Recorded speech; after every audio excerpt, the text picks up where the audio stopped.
Sir आपका नाम? मेरा नाम संदीप गुगे, मैं भाजपा चित्रपट यूनियन का अध्यक्ष हूँ। जी।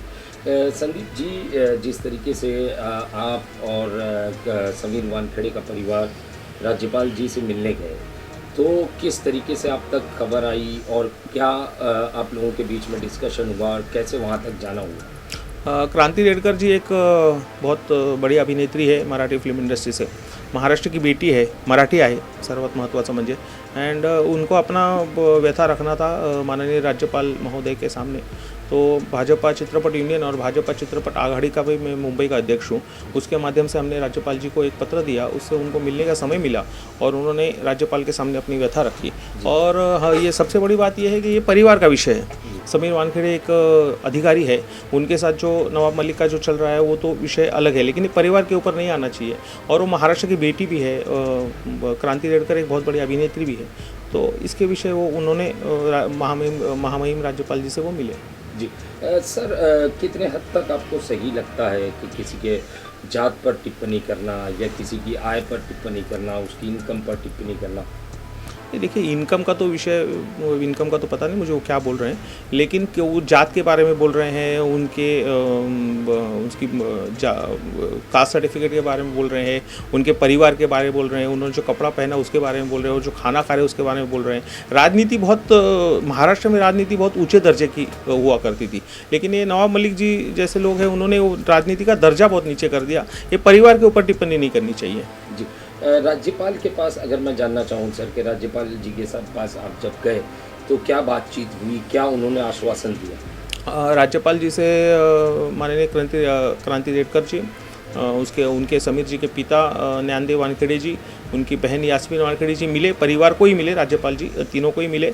मैं बाहर वाले वेटिंग रूम वाले कमरे में था और उन्होंने राज्यपाल जी ने आश्वासन दिया कि इस मामले की पूरी जानकारी लेंगे। वो बोल रहे थोड़े समय का ये संकट है जो निकल जाएगा, लेकिन ये वो जानते हैं कि सत्य की विजय जरूर होगी, क्योंकि जो लोग रहे हैं वो सत्य और असत्य की लड़ाई है, तो उसमें सत्य की विजय जरूर होगी और परिवार को इसके ऊपर इसको इन्वॉल्व नहीं करना चाहिए, ऐसा स्पष्ट मत राज्यपाल जी का था। जी।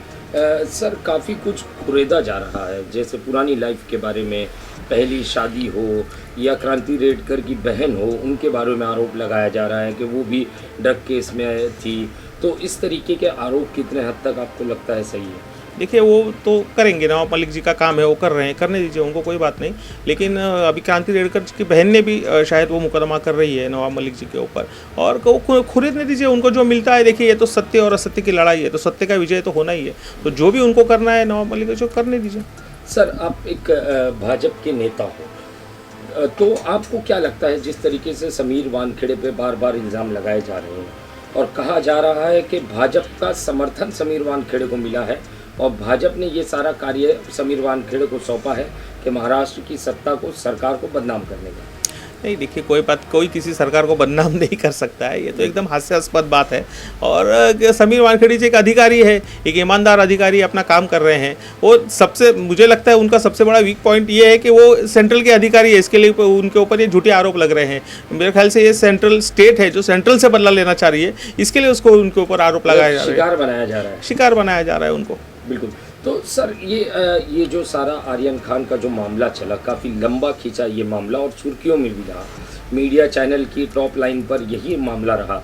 तो आपको क्या लगता है कि सही में इस आर्यन खान मामले में किसी किस्म की कॉन्स्पिरेसी रची गई, या तो ये सिर्फ कॉन्स्पिरेसी का रूप दिया जा रहा है इस पूरे मामले को? इसको पूरी तरह से कॉन्स्पिरेसी का रूप दिया जा रहा है। अगर मुझे एक, देखिए, मैं एक सामान्य नागरिक भी हूँ महाराष्ट्र का, मुंबई का, देश का।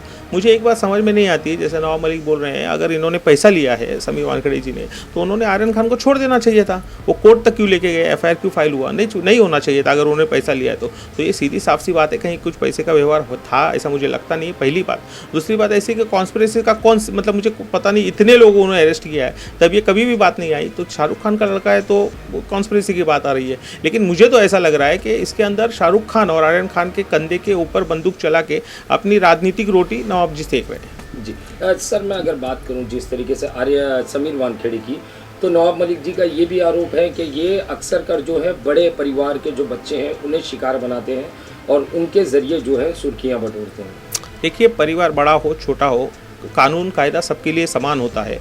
उन्होंने बहुत सारे लोगों को पकड़ा है, 38 लोग शायद अर्थ रोड जेल में अभी है, 38 लोग जो उसमें बड़े परिवार का कोई है ऐसा मुझे लगता नहीं है। सभी लोग हैं, कोई उसी ड्रग से इन्वॉल्व लोग हैं, तो उसमें बड़ा परिवार हो छोटा परिवार हो कोई भी हो, कायदा कानून सबके लिए समान है। जी ये सिर्फ बड़े परिवार, आपको ऐसा लगता है सर कि जो बड़ी परिवार का बच्चा होता है उसी की खबर सुर्खियों में आती है, बाकी खबरें जो हैं दब जाती हैं? सही बोल रहे हैं आप, एकदम ठीक बोल रहे हैं। ये जो बड़े परिवार होता है उनको मीडिया अटेंशन मिलता है। आप जैसे मीडिया के मेरे दोस्त है जो उनको उनके साथ के बहुत बड़ा शाहरुख खान है, उसका लड़का है, तो बहुत बड़ा बात है, तो बहुत लोगों को उन्होंने पकड़ा है, लेकिन उसको मीडिया अटेंशन अब तक नहीं मिला। वो केस भी चल रही है, उन काफ़ी लोगों को सज़ा भी मिल चुकी है, केसेस भी चल रही है, लेकिन ये कहीं विषय कुछ आया नहीं। अभी ये इतना बड़ा विषय हो गया क्योंकि ये शाहरुख खान का लड़का था, आर्यन था इसके लिए। बिल्कुल सर, जिस तरीके से देवेंद्र फडणवीस जी पे भी आरोप लगाए गए, आज की जो प्रेस कॉन्फ्रेंस हुई उसमें लगाए गए कि इनका भी संबंध जो है अंडरवर्ल्ड से है, और ये भी काफ़ी सारे जो इनके पार्टी के लोग हैं वो लोग भी अंडरवर्ल्ड से जुड़े हुए हैं, तो ये आरोप कितनी हद तक सही है? एकदम हास्यास्पद आरोप है। देवेंद्र फडणवीस जी को मैं तो भारतीय जनता पार्टी का कार्यकर्ता हूँ, मैं ही नहीं, देश की जनता, महाराष्ट्र की जनता बहुत अच्छी तरह से जानती है। देवेंद्र फडणवीस एक बहुत कद्दावर नेता है, ईमानदार नेता है, जिनके ऊपर भ्रष्टाचार का या किसी भी प्रकार का कोई भी आरोप इतने अपने मुख्यमंत्री कार्यकाल में या उसके पहले भी कभी नहीं लगा है। लेकिन झूठे आरोप लगाने के लिए चाहता क्या, एक प्रेस कॉन्फ्रेंस ले लो, आरोप लगा दो। जी, आपके ही पार्टी के नेता हाजी अरफात पे भी उन्होंने आरोप लगाए हैं कि हाजी अरफात के भाई जो है, जिस समय नोटबंदी हुई थी उस समय जो है काफ़ी रकम के साथ में उन पर कार्रवाई हुई थी और उसे भी छोड़ दिया गया इनके ताल्लुकात के चलते।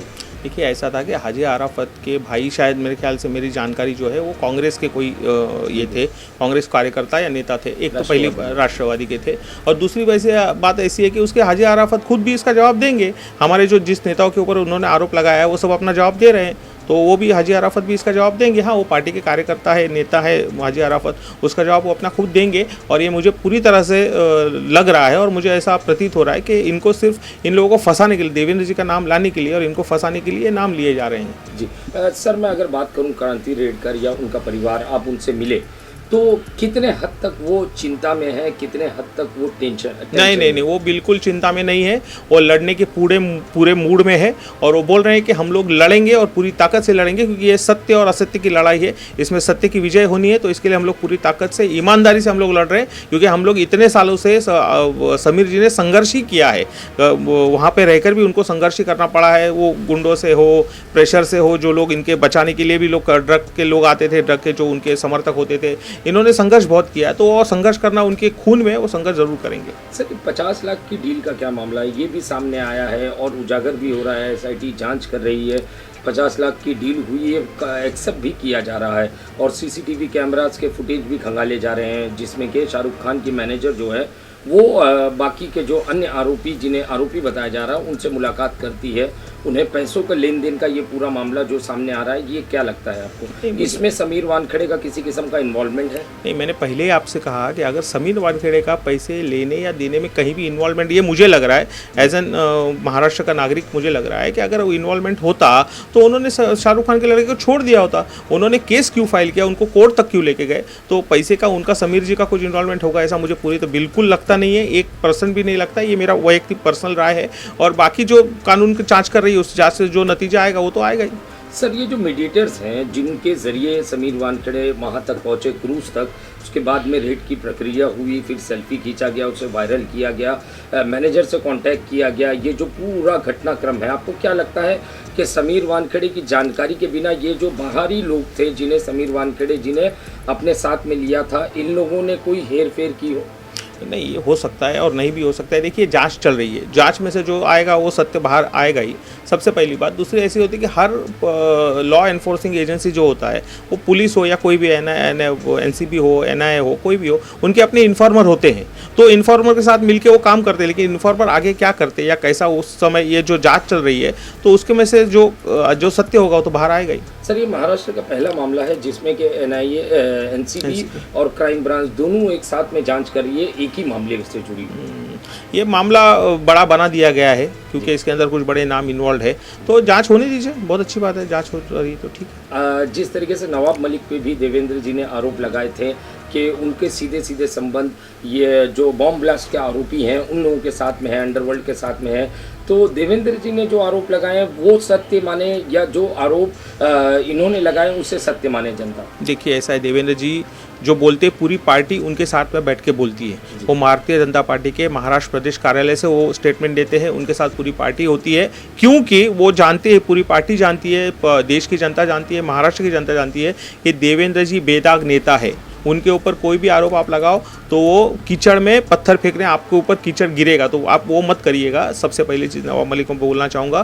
दूसरी चीज़ ऐसा है कि देवेंद्र जी के ऊपर आरोप जो लगे वो हास्यास्पद है, लेकिन देवेंद्र जी ने जो आरोप लगाए हैं या जो बोला है उन्होंने पूरे प्रूफ के साथ में बोला है, पूरे डॉक्यूमेंट्स उसके दिए हैं, और वो डॉक्यूमेंट्स वो माननीय शरद पवार जी को भी भेजेंगे और माननीय मुख्यमंत्री जी को भी भेजेंगे। जी, नवाब मलिक ने भी आज स्टेटमेंट में उसी चीज़ का जिक्र किया। वो मान रहे हैं कहीं ना कहीं मैंने ज़मीन के खरीद फरोख्त का मामला मेरे साथ में मैंने किया है, मगर ये नहीं मान रहे हैं कि मेरा सीधा सीधा इन्वॉल्वमेंट उन लोगों के साथ में है। देखिए वो तो नहीं मानेंगे ना, कोई मानता है मैंने अगर कुछ किया है तो मानेंगे थोड़ी कि मैंने किया है। लेकिन ये सीधी सी बात है कि जो ताड़ा आरोपियों की ये जब्त करती है प्रॉपर्टी, उस प्रॉपर्टी को जब्ती से बचाने के लिए खरीद फरोख्त हुई है। ये अभी लग भी रहा है सब चीज़ों को देख के, मीडिया को देख के और देवेंद्र जी का स्टेटमेंट देख के, क्योंकि इतनी बड़ी जो कॉस्टली प्रॉपर्टी होती है, प्राइम प्रॉपर्टी होती है, वो 20 लाख में बिकेगी, ये कोई बच्चा भी नहीं मान सकता है। बिल्कुल सर, एक आखिरी सवाल आपसे करना चाहूँगा। आपने कहा आप क्या जो समीर वानखेड़े हैं उनके परिवार, उनके घर वालों के साथ में क्या आप आखिर तक खड़े रहें? देखिए मैं उनके परिवार को, क्रांति रेडकर जी, वो एक मैं जैसे पहले शुरुआत में कहा कि क्रांति रेडकर जी महाराष्ट्र की बेटी है। क्रांति रेडकर जी महाराष्ट्र की एक अच्छी बहुत नामी अभिनेत्री है वो, और उसका नाम भी काफ़ी चर्चित नाम है।